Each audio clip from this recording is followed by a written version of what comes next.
Okay, good morning. Am I audible? Yes, sir. Good morning, student. Good morning, sir. Good morning. Okay, we'll start.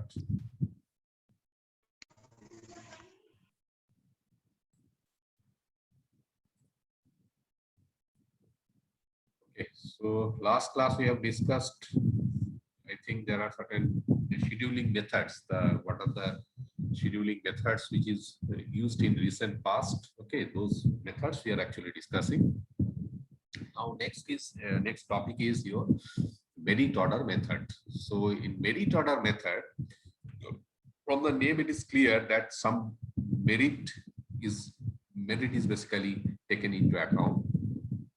So in this case, we have to decide that what is the incremental efficiency of the power plant. Okay, incremental efficiency, it is the basically main parameter based on which the basically the scheduling is done. Okay, so we'll basically arrange those power plants in the order of their highest order of their incremental efficiency.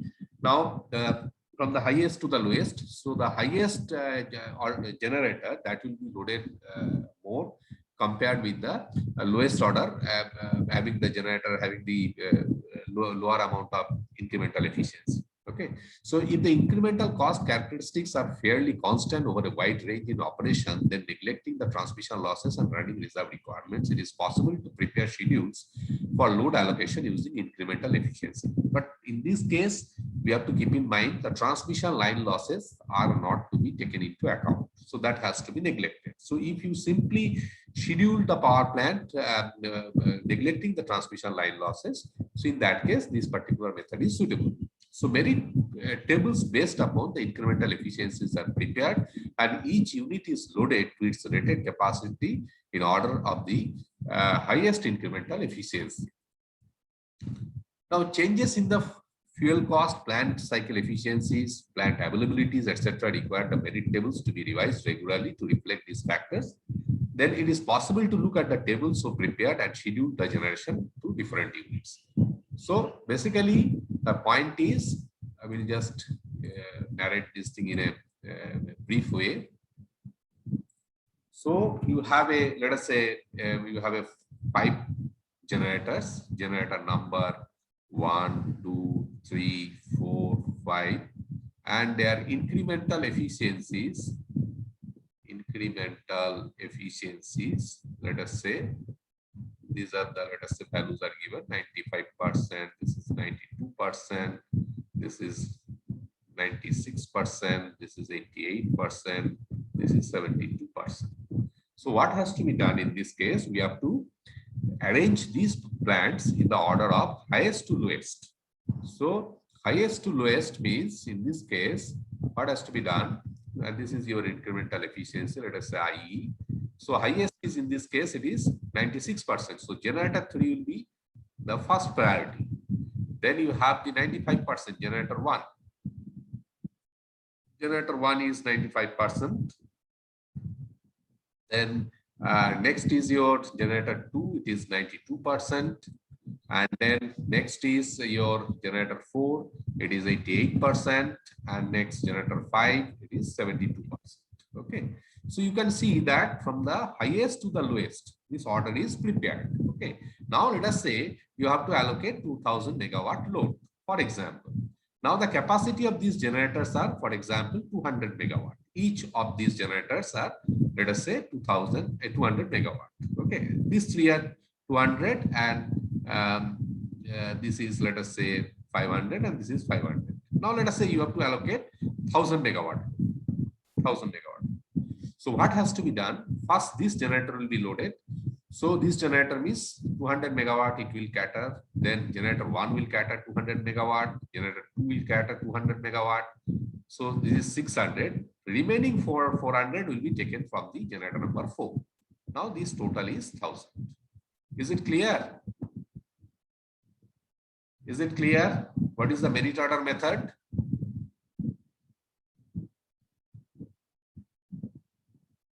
Is it clear?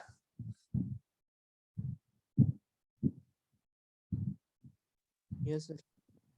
Okay.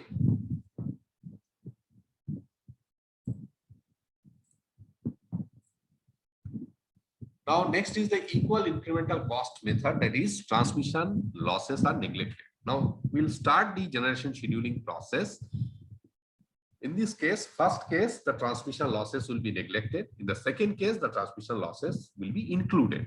But the method which we will use, that is the incremental cost method. We have to use the incremental cost method. So it is but natural that for a given load to be allocated between several generating stations, the most efficient unit identified by the incremental cost of production should be the one to get priority. So in this incremental cost method, the incremental cost is the first priority that has to be taken care. So the generator which is having the higher value of incremental cost, that will be given first priority, and descending order generators will be given the next priority. When this is applied repeatedly to all the units, the load allocation will become complete when all of them that are involved in operation are all working at the same incremental cost of production. So we'll see that. Let us say there are P1, P2 up to PNG. There are NG number of generators are there, which is supplying power. Let us say active power is P1, P2 up to PNG, and total load demand is PT. Okay. So the objective function which we are going to minimize, because we are going to minimize the cost. So cost of the generator, it is dependent on what? Major part. Major part is dependent on which parameter?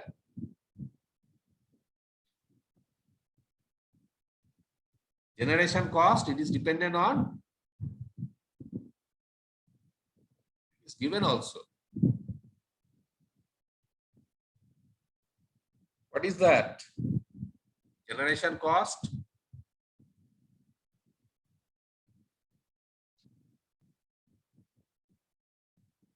No idea.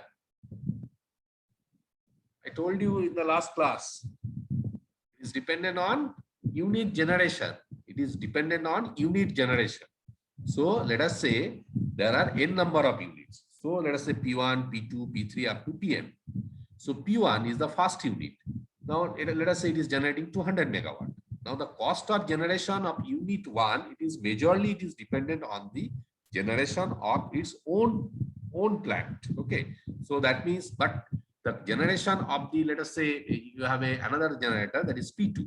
Now the cost of generation of P2 will be actually dependent on the P2 only. So if you have a cost of generation of P1, so cost of generation of P1 will not be dependent on the generation of P2. This is clear or not? Please tell me.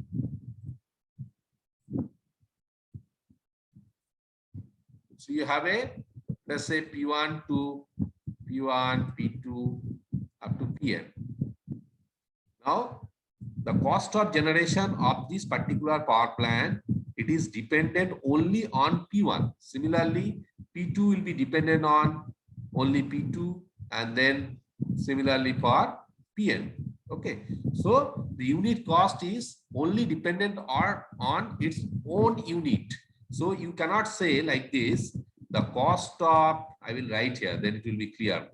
Cost of generation of P2,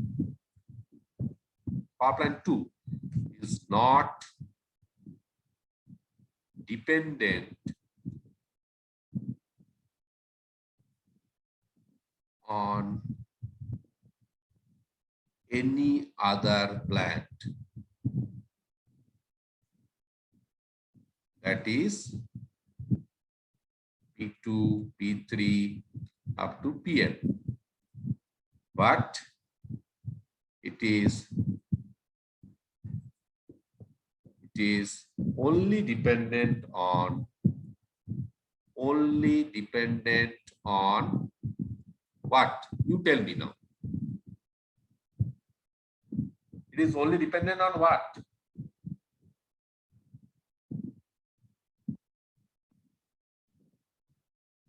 Hello? It is dependent on what? Are you following or you are silent? You are not able to understand. Please tell me.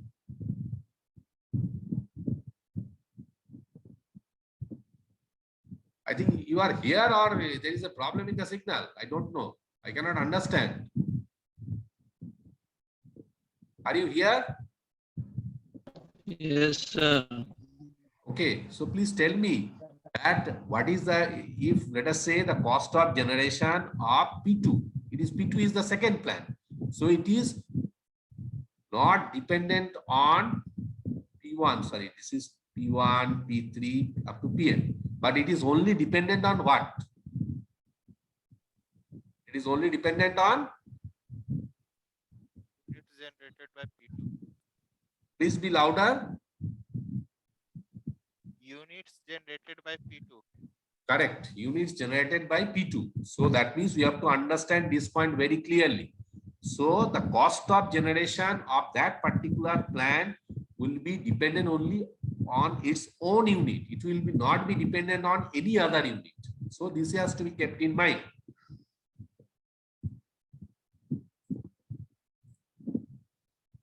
So the equality constraint in this case, it is given by basically it is given by GP equal to PD minus. So equality constant we know that is total load minus total generation equal to 0. Okay. So now what we'll do, we'll apply the Lagrangian multiplier technique. Okay. We'll apply the Lagrangian multiplier technique. So first what we'll do, I will write this thing in the board so it will be clear for you. It will be clear. Okay. So now you see, first we have to understand one thing, that is f of p.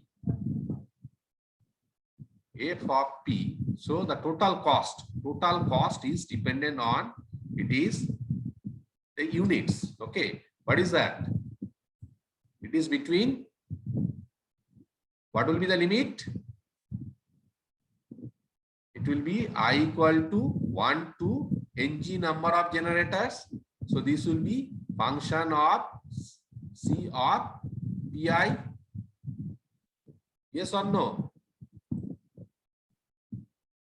Huh? Yes or no? Please tell me. The cost of generation, this is equal to I equal to 1 to ng Ci Pi. And the constraint will be, the constraint, this is the actually the function which you are going to minimize. This function you have to minimize. Okay. Now there is some constraint for that. So what is the constraint?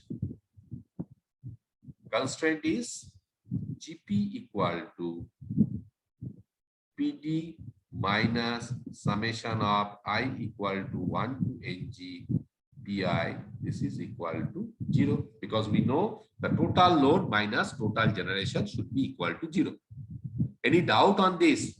Please, you have to tell me that whether it is clear or not. Then only I will proceed.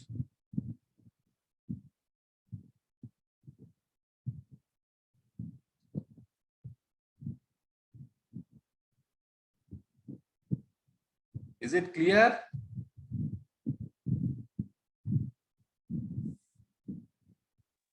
Is it clear? Yes, sir.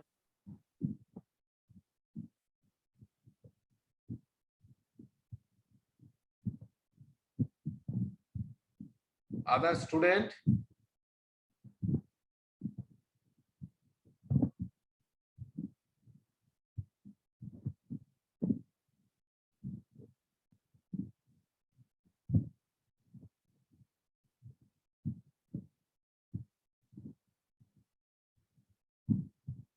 Any doubt on this? Please tell me.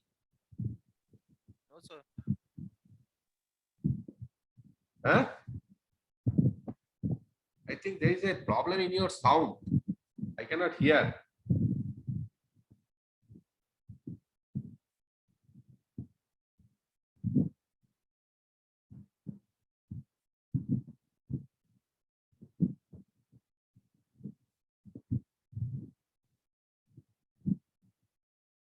Hello?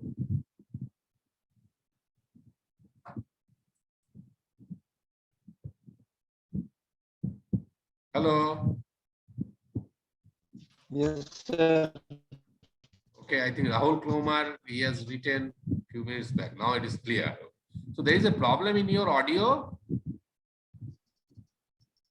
No, sir. Okay. So now next what we'll do, we'll apply the Lagrangian multiplier technique. So how to do this thing? We'll form an auxiliary function in this case. So this Lagrangian technique, what has to be done? We'll form an auxiliary function. That auxiliary function is basically f of p plus lambda into gp.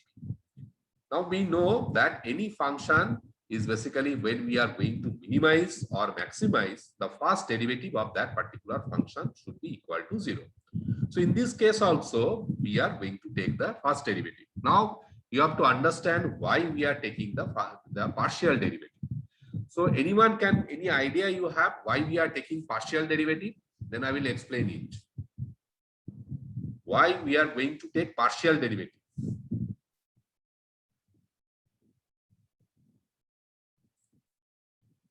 Anyone? Any idea? Why we are going to take partial derivative, not the full derivative?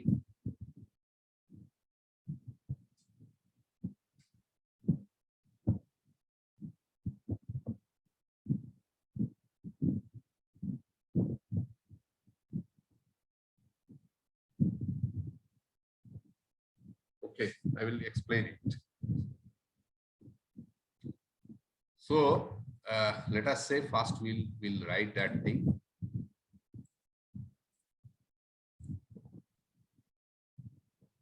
Now we'll form an auxiliary function, that is L of p lambda. This is equal to f of p plus lambda into g into p, g of p.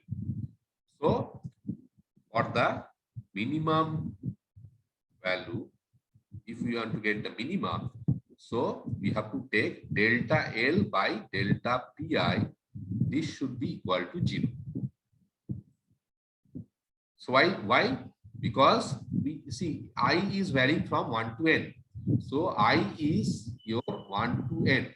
Now we have to understand that the cost of first unit will be dependent only on the first unit. It is not dependent on 2, 3, 4 like that.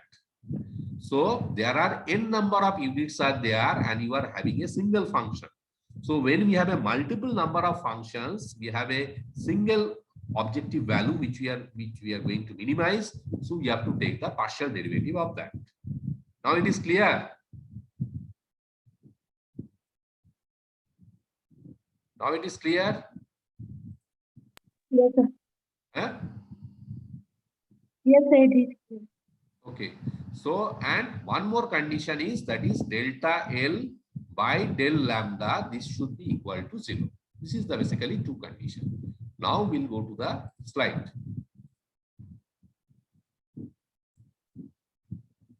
So we'll write the L equal to, our cost function is summation of I equal to 1 to n g ci pi plus lambda into your that is the constant pd minus summation of I equal to 1 to n g pi.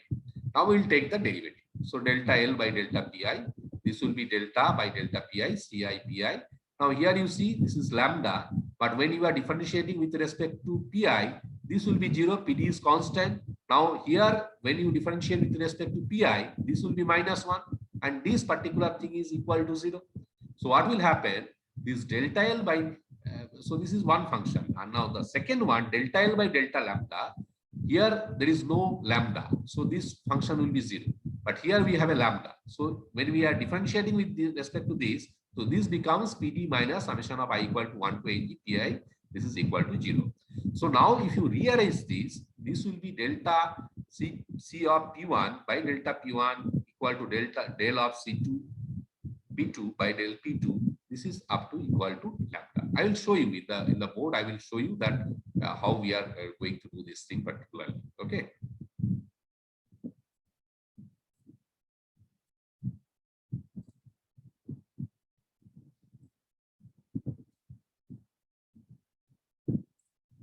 Okay. So we are forming an auxiliary function lambda.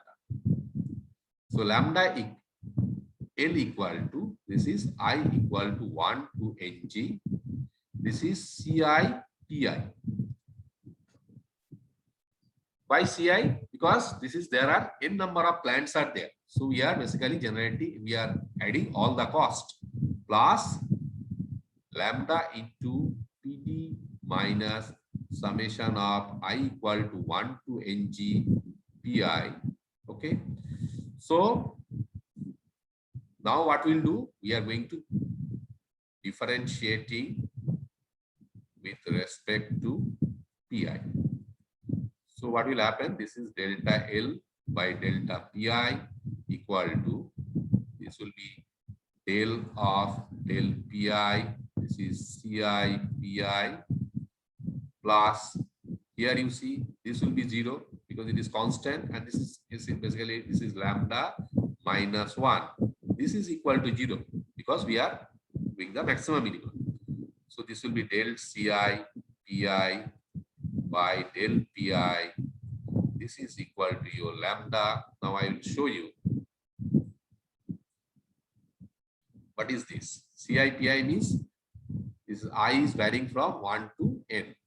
So if you substitute I equal to 1, so what will happen? This is del C1 by del P1 by del P1 equal to del of C2 P2 by del of P2 equal to del of C3 P3 by del of P3.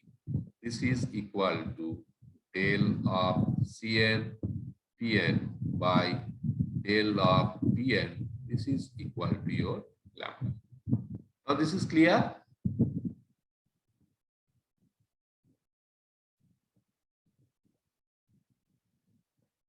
Any doubt? I think either you are understanding or you are not understanding anything. Please tell me.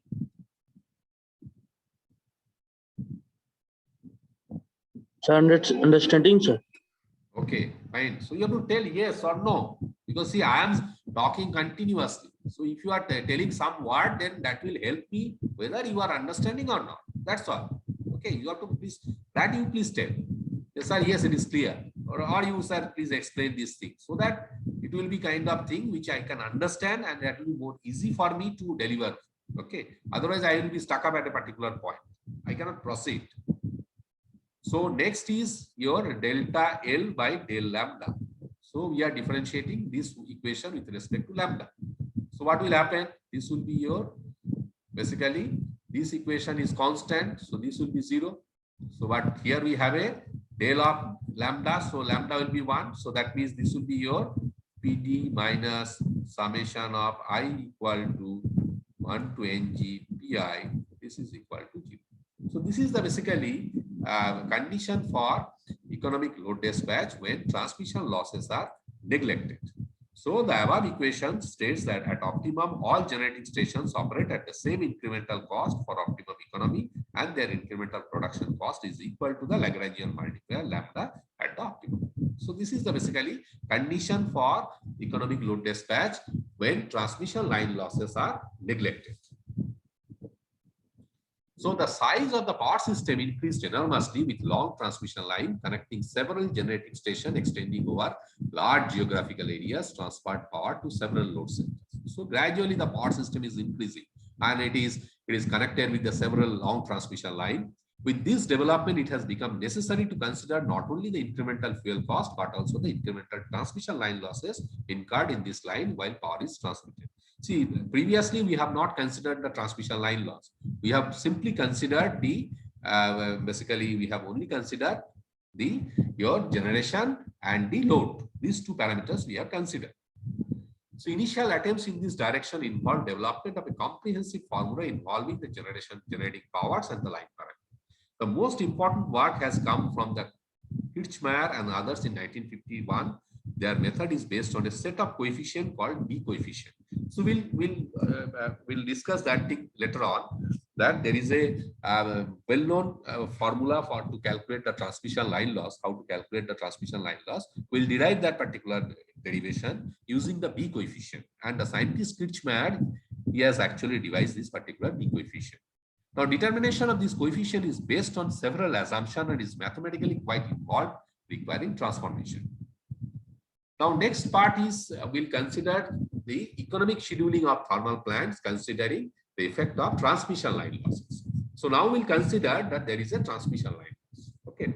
So here in this case, we'll write the transmission line loss, but later on, how to calculate this transmission line loss with the help of B coefficient, we'll discuss that thing also. So the objective function here, it is basically f of p is equal to f of p1, p2 up to png. So this is equal to I equal to 1 to ng, ci, pi. So this is basically your similar kind of objective function, which we have actually discussed in the last case. So which is to be minimized over a period of long time. And as only the active power schedule constraint is to be maintained. So previously you see we have a generation, GP was PD minus this generation equal to 0. Now we have an extra term. What is this term? PL is what? What is PL? What is PL?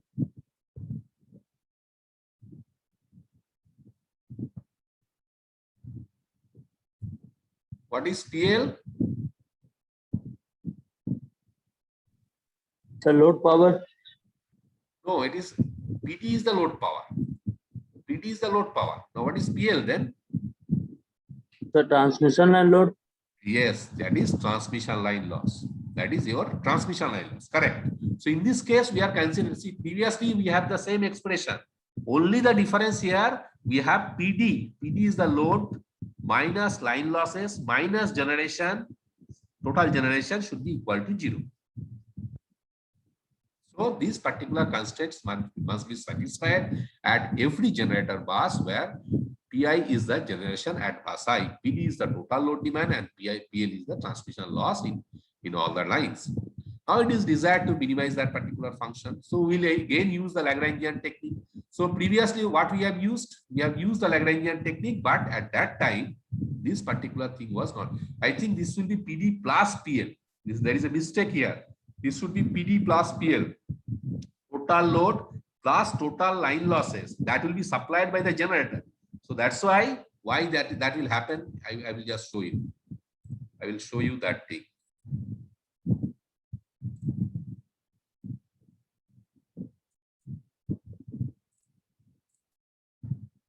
So you have a total generator, let us say that is PG, PGI, and this is your total load, and this is your line losses. PL is the line losses. So generator has to supply this generation. This is equal to PD, because that is load plus your line losses, Now we can write this equation PD plus PL minus, so this is, let us say there are n number of generators are there. So this will be I equal to 1 to ng. This is PGI. This is equal to 0. Now it is clear now. This is clear, na? Yes, sir. Okay.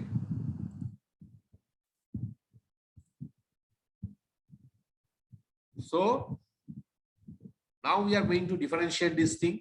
So delta L by delta Pi, this is equal to delta of F by delta Pi plus the delta of Pi lambda, and this is basically we are taking the differentiation. So finally it will come. So I will just write this particular expression so it will be clear for you. Okay.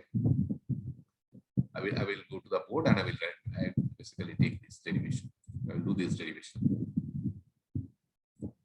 So your Lagrangian function L will be equal to your Ci Pi plus lambda into PD plus PL minus summation of I equal to 1 to ng Pi.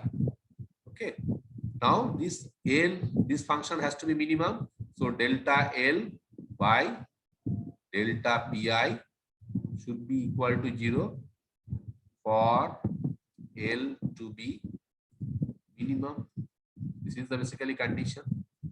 So when we are doing this delta L by delta Pi, so this will be delta Pi, this is Ci Pi plus will be lambda, we are keeping as it is. Now you see here, this is PD is constant. So this PD is constant, this will be D0. If you are differentiating PD is the total load. Load if you are differentiating with respect to the generation. So that is basically 0. Now next is the line loss. But the line loss you have to keep in mind. This line loss is again dependent on the unit generation. So this will be your delta PL by delta PI, and this will be -1 because we are differentiating with respect to 1, and this is equal to 0. So finally what we'll get, this is delta CI by PI, this is delta PI plus lambda into delta PL by delta PI, this is equal to lambda. So from this particular equation, we can write this I is from I equal to 1 to n. Okay. So for n number of plants, so for plant 1, what will be the equation? For plant 1, this will be delta C1 by delta P1 plus lambda into delta PD by delta P1 should be equal to lambda. Similarly, for plant 2, delta C2 by delta P2 plus lambda by delta PD by delta P2 equal to lambda. For plant 3, delta C3 by delta P3 plus lambda delta PD by delta P3 equal to lambda, and it will continue up to nth plant, delta Cn by delta Pn plus lambda delta PD by delta Pn equal to lambda. Now it is clear. This is the condition for economic load dispatch considering the transmission line losses. This is the condition. This derivation is okay.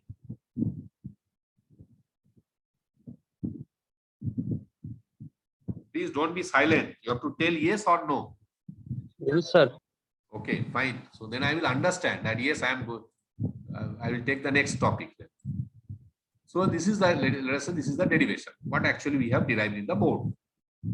So you see delta Fi by delta Pi plus lambda into delta PL by delta P1 equal to Pi equal to lambda. So the sum of incremental production cost of power at any plant I and the incremental, this delta PL by delta Pi, this is known as the incremental transmission line loss. This delta F by delta Pi, whatever we have written there, delta CI by delta PL. So that is same thing. It is incremental production cost. It is the incremental production cost. It is the incremental transmission line loss incurred due to the generation PI at bus I charged at the rate of lambda. Lambda is the price. This is now it is becoming the price. Okay, at the rate of delta must be constant for all generator and equal to lambda. This constant lambda is equal to the incremental cost of received power. This lambda is the basically incremental cost of received power. Okay. So this can be written. Now penalty factor is, there is a term that I will just write it with that particular thing. I will write that thing. Okay. So this penalty factor. Okay.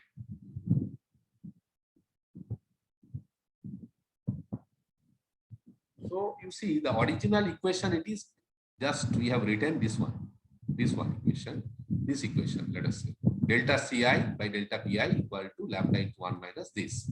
So this equation you see, this is dCi by dPi equal to lambda into 1 minus delta PL by delta Pi. Okay. So this can be written, this particular term is taken this side. So this is delta Ci by delta Pi into 1 by 1 minus delta PL by delta Pi equal to lambda. Now, when the transmission losses are included, the incremental production cost at each plant must be multiplied by the factor 1 by delta PL by delta Pi, which then will be equal to the incremental cost of the power delivered. This particular term is known as the basically penalty factor. This is the basically your term that is known as the penalty factor. Okay. So I will just discuss this thing in the board. Okay, so here I can write, see, this is the term delta Ci by delta Pi equal to lambda into 1 minus delta PD by delta. This is clear? This already you have derived. Now this is delta Ci by delta Pi into 1 by 1 minus delta PD by delta Pi. This is equal to lambda. Now this delta Ci by delta Pi equal to, this is known as the penalty factor. This is PF into lambda. This is PFI or IF flat. So PFI equal to 1 by 1 minus delta PD by delta Pi. Now is it clear what is penalty factor? How to derive this penalty factor? Yes, sir. Okay, correct. So now, okay, so this term is basically known as the penalty factor. Okay, 1 plus delta. This if you take in the numerator, 1 by 1 minus this.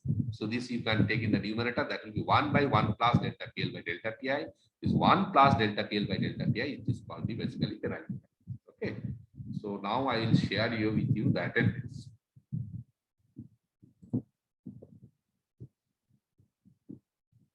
Now in your group, attendance is not shared. Attendance, is it shared by department? Yes, sir. Attendance not shared, no? Okay. So put your attendance now.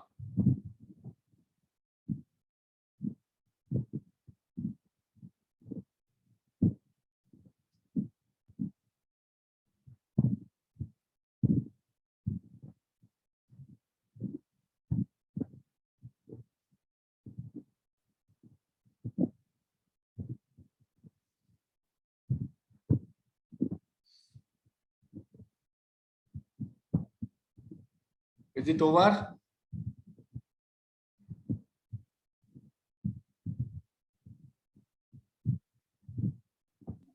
Yes, sir.